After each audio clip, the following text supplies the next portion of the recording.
presiden yang dipilih langsung oleh rakyat mungkin sebagai ungkapan dendam dan dengki mungkin adalah biasa, tapi sesuatu yang menyerang hal yang sangat diperlukan oleh orang-orang yang belum kuat ekonominya sungguh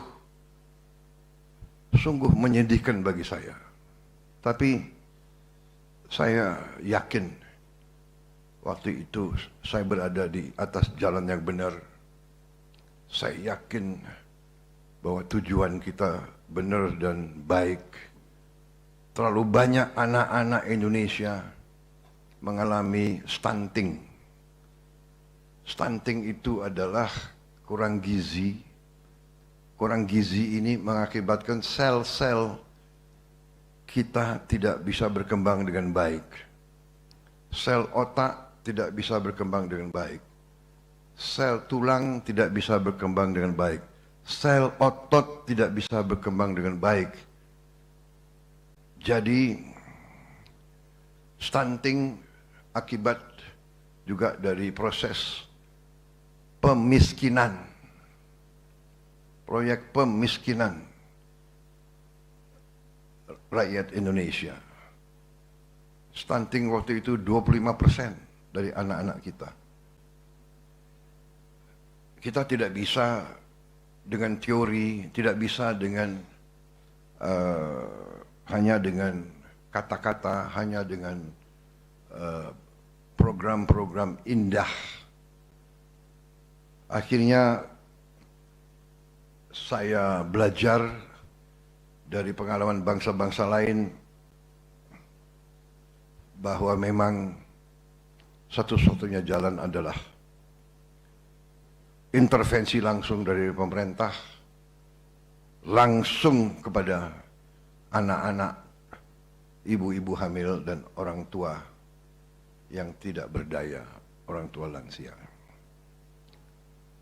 Ini sudah dilaksanakan oleh lebih dari 77 negara. Saya ulangi, mungkin lebih dari 75. Kita mungkin negara yang ke-76 atau ke-77. Dan saya lihat waktu itu negara-negara yang persis seperti kita, yang per kapita PDB adalah bahkan lebih rendah dari kita, setengah dari Indonesia. India itu adalah setengah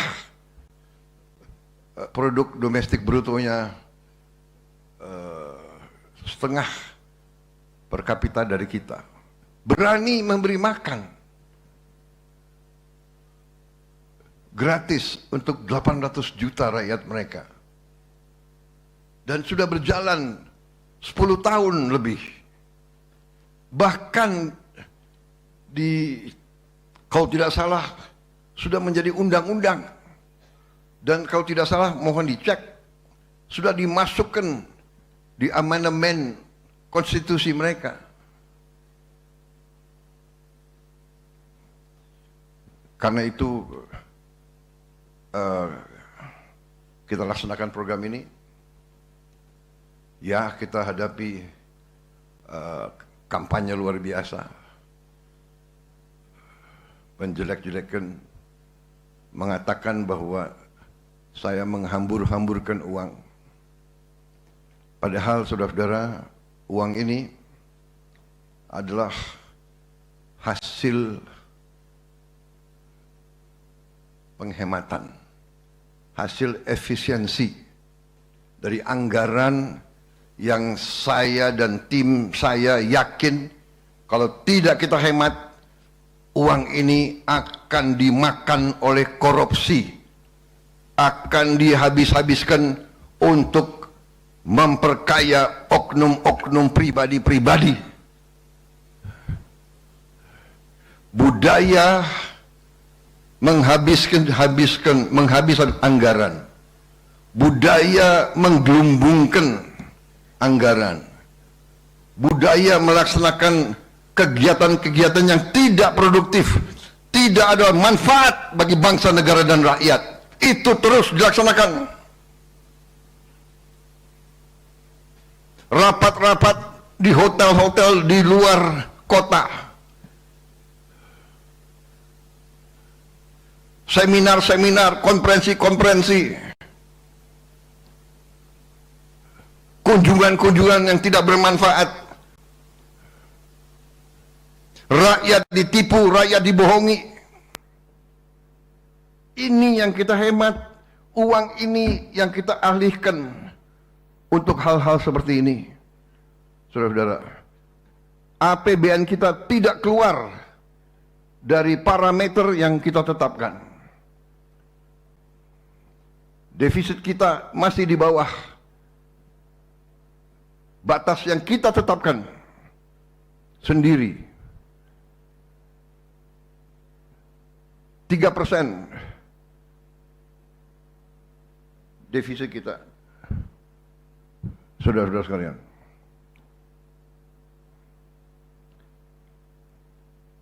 Tiga persen dari PDB. Dan saya bertekad kita akan berusaha sekeras mungkin untuk kita kurangi dari situ. Bahkan cita-cita kita adalah harus kita punya cita-cita, harus kita punya target. Walaupun target itu sulit dikendalikan atau sulit dicapai, kita harus berani. Kita harus menjadi bangsa yang berani, bukan bangsa yang menyerah, bukan bangsa yang kalah sebelum perjuangan.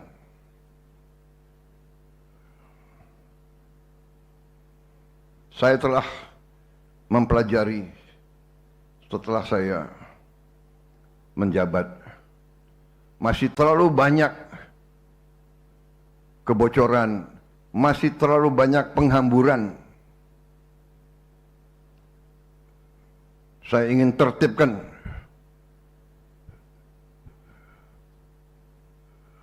birokrasi kita. Saya ingin menyelamatkan kekayaan negara.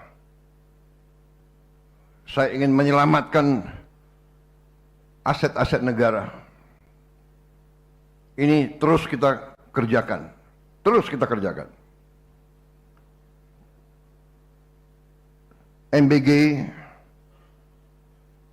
ternyata setelah kita terus kita kerjakan, hari ini kita sudah mencapai laporan dari Kepala BGN 60.200.000 penerima manfaat. Di antaranya peran dari Polri.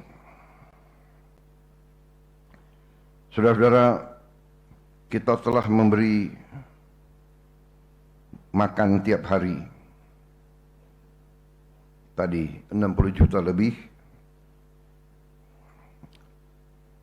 Kita sudah berhasil memiliki 22.275 SPPG.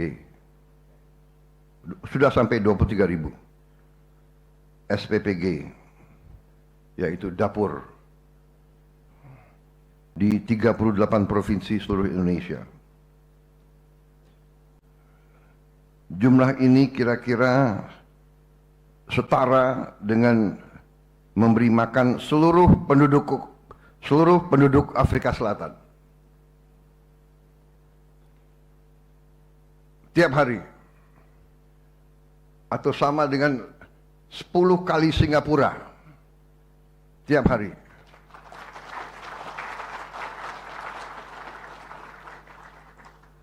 Atau 2 kali Malaysia. Tiap hari.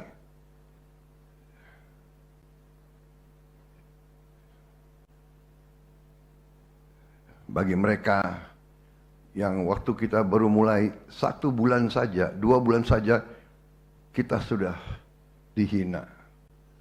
Sudah diramalkan. Pasti gagal.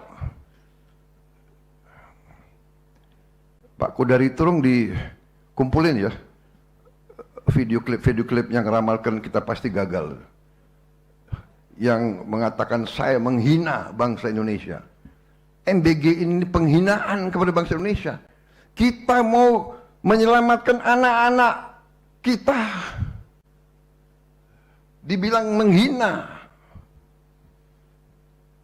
Ini harus ada rekam digital ya, direkam semua. Insya Allah kita mencapai 80 sekian juta. Aku minta biar saya bisa tiap malam saya lihat-lihat. Ya kan? Gak apa-apa. Jadi saya bilang, aduh, apa iya ya? Apa iya saya menghina bangsa Indonesia? Dari umur muda Letnan II tidak punya apa-apa. Saya siap mati untuk Republik. Kok saya sampai hati mau menghina? Tidak. Saya sisa hidup saya hanya untuk menyelamatkan, membangun Republik Indonesia. Download Tribun X sekarang, menghadirkan lokal menjadi Indonesia.